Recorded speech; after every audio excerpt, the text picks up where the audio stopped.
Mga kababayan! Ay, na-carry away lang po.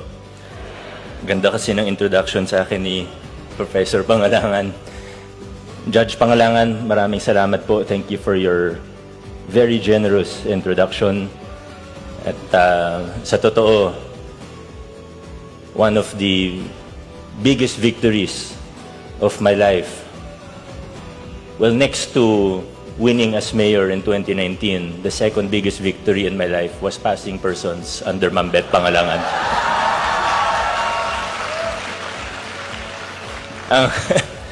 Ang pagkakamali ko lang, nag-enroll pa ako ng second year. Binaksak pa tuloy ako ni Professor Cassis.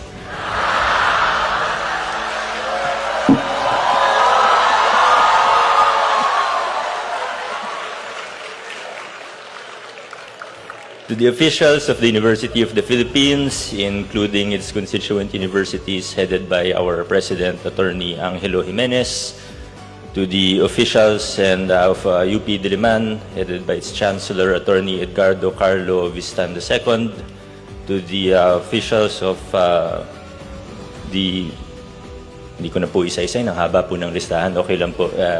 Allow me to be a little bit irreverent and please allow me to dispense with the formalities. But of course, I have to thank all of the officials, faculty and staff of the university, especially of the College of Law, and most especially to another former professor and to our beloved Dean, Ma'am Gwen, maraming salamat po.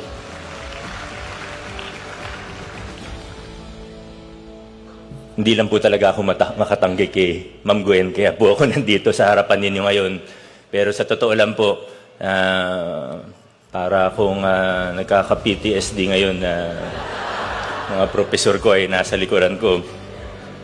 Pero kunyari na lang, hindi ko sila nakikita, sa inyo na lang po ako titingin. To the class of 2026, the UP College of Law, congratulations po sa inyong lahat. At hindi lang po ang mga graduates ay congratulate ko. Alam kong masaya ang mga graduates natin, pero siguro halos kasing saya o kasing saya ng mga graduates natin ang mga family members na nandito, lalo na po ang mga magulang. Congratulations po to the family, especially to the parents. To our graduates, I'm sure you don't need any more personal inspiration if you're not already extremely inspired in this day of your graduation. Di ko po alam kung paano pa ako makatulong sa inyo. I'm sure your inspiration levels are already at the highest. As UP Law graduates, you know what it takes. I'm sure each and every one of you will succeed in your future careers. So let's zoom out a little bit. Maiksi lang po yung mensahe ko. Sa totoo, 4 pages lang po ito. Kung mabitin po kayo at gusto niyo po ng mga personal advice, ng payo mula sa akin, may mga video naman po ako sa YouTube. Like and subscribe. You know, many times as a government official who has been trying his best to fight against the old norms, mga lumang kalakaran, as someone who has been trying to fight for positive reforms and changes in our government, I have to admit to you that many times, I feel frustrated almost every day. At a certain point each day, I feel a certain level of frustration. And if I were to be completely honest with you, sometimes I do feel a lack of hope. Parang ang bigat naman sabihin na hopeless. But the truth is, sometimes I do feel hopeless. But standing here on this stage in front of you right now, looking at your glowing faces, looking at the class of 2026, I feel hopeful again. I feel a resurgence of hope in my heart looking at all of you. Tingnan niyo po yung katabi ninyo. Tingnan po yung nasa kaliwat kanan ninyo. Do you feel hopeful when you look at them? I've seen some of your posts on social media, some of your angry posts. I've heard that many of you have attended anti-corruption rallies, and part of the reason why I'm hopeful for our country and part of the reason why I'm hopeful for the future of our country is that I know that you care. You're not apathetic. But I also know that as we progress in our careers and in our lives, that we will continuously realize that things are probably a little bit more complicated than they are at face value. We will continue to realize that maybe some things are some problems may be a little harder to untangle than it would first appear. We see things like the flood control scandal, and we take a step back, look closely, and say, hindi pa parang yun din naman yung nangyari 10 or 15 years ago sa Napoles scam, sa PDAF scam? Ano ba nangyari noon? Opo, may nakulong, pero lahat ba nakulong? Tingnan natin yung nangyayari ngayon. Parang umulit lang, hindi lang umulit, pero parang mas malaki pa yung mga halaga, yung mga amount na pinag-uusapan natin ngayon kumpara sa 10, 15 years ago. At ano ba yung mangyayari ngayon? Opo, may mga nakulong na, pero huwag na po tayo maglukuhan sa 1,000 na sangkot. And there are more than 1,000 who are involved. Sa 1,000 na sangkot, ilan po kaya ang makukulong at mapapanagot? Baka masaya na tayo pag may 50 na mapakulong at mapanagot dun sa 1,000 na involved po dito. It won't always be easy to remain hopeful, and it will be even harder to stay the course and maintain your integrity as professionals and as citizens of our republic. Alam niyo, pag nag-iikot po ako sa iba't ibang paaralan, ang pinakamadalas na tinatanong ko, kaya pag may mga bisita ako na estudyante o young leaders, may bisita sa akin, ang pinakamadalas nilang tinatanong, ay Mayor o Vico, paano ko hindi makakain ng sistema? Or some variant thereof. How do I maintain my integrity if I want to enter in government? Or if not necessarily even in government, how do I maintain my integrity? How do I stand up against the boss who's pressuring me to do a certain thing that I know is immoral, illegal, or unethical? Yan po ang pinakamadalas na tinatanong sa akin ng mga kabataan, ng mga batang leader, lalo na pag nag-uumpisa sa kanilang mga karera. Today, you're entering a new chapter in your lives, and pretty soon, you're going to find yourselves at a crossroads. But perhaps before we answer that question that many were probably asking, we should first ask, how did we, as a society, get here? How did we as a country, paano ba tayo nakarating dito kung nasan tayo ngayon? To a place where justice seems to bend deeply in favor of the rich and powerful. Where the law is harsh, but only if you are not well connected. Where in many situations, it seems like the only way to succeed is if you play the game. A game where amongst the successful, whether in the public or private sector, it is more common than not to engage in corrupt and unethical behavior. Nung isang linggo lamang, wala ako sa meeting pero nandun yung city administrator ko. Meron po nag-propose po sa amin, unsolicited proposal for a certain service in the city government. At yung tanong ng side namin sa kanila, magkano ba yung serbisyo? Ano yung annual fees? Ano yung maintenance fees? Etc. Ang tinanong nila sa aking administrador, sa aking CA, magkano ba, ilan percent ba yung SOP sa Pasig City? Yung city admin ko, medyo nahawa na po sa akin pag may mga ganung talong, medyo mainit ng ulo. At sabi niya, huwag niyo kaming tanungin ng ganyan. 0% ang SOP namin, wala kaming ganyan sa Pasig, sabi niya. Alam niyo yung reaction nung nagpo-propose? Sabi niya, ha? Talaga? 0%? Totoo pala, walang SOP sa Pasig. Akala namin sa balita lang yun. Akala namin sabi-sabi lang yun. Totoo pala. Sa madaling salita, parang nakarating na tayo sa punto kung saan mas nakakagulat pa kapag may nakasalubong kang honest kesa sa corrupt. Hindi ko po yan sinasabi para magbuhat ng sariling bangko, kundi yan po yung karanasan ko na, teka, parang mas nakakagulat. Mas maraming nagugulat pag nalaman na may honest. Hindi lang na mayor naman, pero lahat ng mga, pag nalaman na yung department head, hindi nang hihingi ng porsyento, nagugulat. Yung mga kontratista, nagugulat. Mga nagbibigay ng serbisyo sa pamahalaan, nagugulat ng iba't ibang tao, lalo na yung mga sanay na. How did we get here? How did we as a society, as a government, as a country, get here? At ang totoo, madaling mamuna, madaling maghanap ng mali sa ating kapwa, mas lalong madaling mamuna pagka nakita natin yung mga mali, yung mga hindi magandang balita sa telebisyon, sa social media. At Tama naman yun, di ba? Karapatan natin, tungkulin natin na sitahin ng mga public officials natin, lalo na. But before we aim to change society and the entire government, maybe we should look inwards first. Let's zoom in first. And maybe we should aim to better ourselves first. Sa Facebook, galit tayo sa korap. Pero pag may exam tayo, nandaraya tayo. There will come a time when you will have a boss, you work for a firm, or any other company that accepts as standard the practices of bribing judges, policymakers, regulatory agencies. There will come a time when you become part of a team, an office, a local government unit, where they say there is a standard operating procedure, an SOP, or an automatic kickback, maybe of 10%, 20%, or maybe more. If you run for public office, the veterans are likely to tell you that you will not win unless you buy votes. If you work for a private firm, perhaps the management will ask you to falsify a record, misdeclare your earnings, or otherwise engage in fraud and deceit. You may be asked or tempted to contribute to the ecosystem of disinformation, misinformation, or wherever life takes you, you will eventually be pressured by others or tempted by circumstance into crossing ethical boundaries, compromising your principles, and breaking your integrity.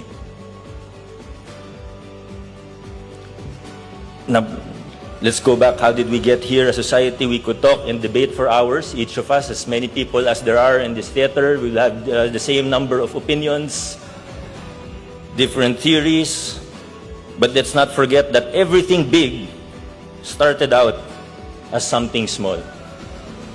Everything systemic, everything that has been institutionalized started out with one decision, with one small practice. Institutionalized ba ang kickback sa DPWH o rig bidding sa DPWH? Hindi naman po yan nagsimula, na ganyan na siya, sistema na siya, institutionalized na siya. Nagsimula yan sa isang kontrata, nagsimula yan sa maliit na padulas, nagsimula yan sa maliit na bribe.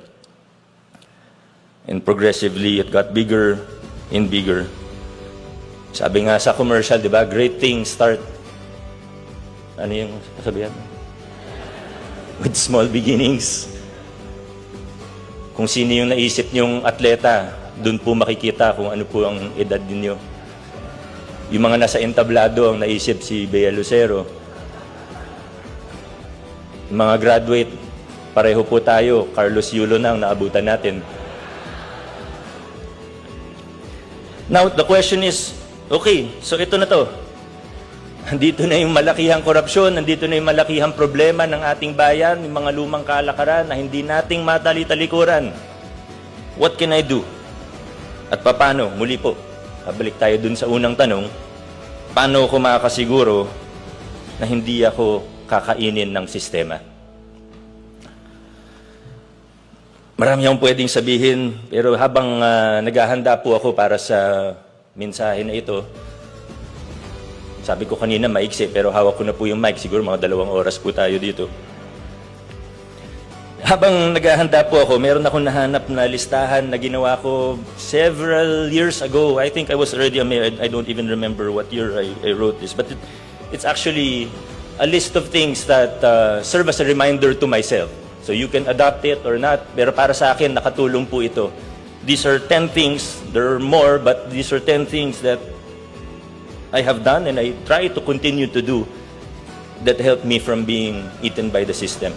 And these are 10 things, but I'll read it in 60 seconds. I just want to put it out there.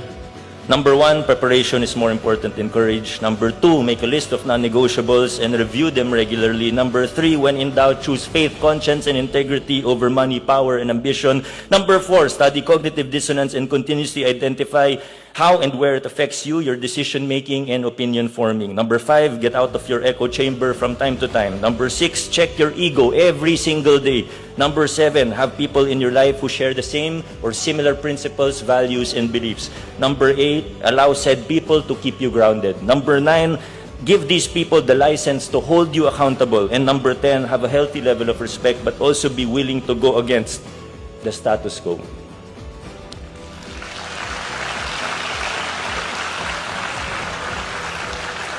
Alam niyo, yung ginawa po namin sa Pasig o yung sinusubukan namin gawin sa Pasig, hindi siya perpektong modelo. Malayo siya sa perpekto.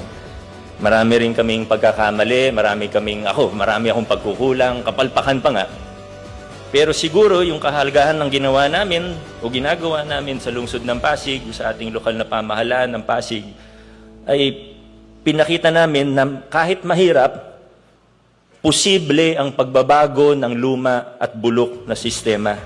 Posibleng talikuran ng mga lumang kalakaran kahit matagal na itong nakaugat sa ating mga institusyon, sa ating sistema, maging sa ating kultura. The headlines you see today are just a small, or rather just a byproduct of small incremental steps that we, not just me, but a lot of people took for years. And many of the things that you see now, the successes that we have, that maybe you see me, but the reality is, a lot of the things that I was able to do till 2019, kasi may mga lumaban mula noong 2004, 2007, may mga nauna sa akin. They paved the way for me.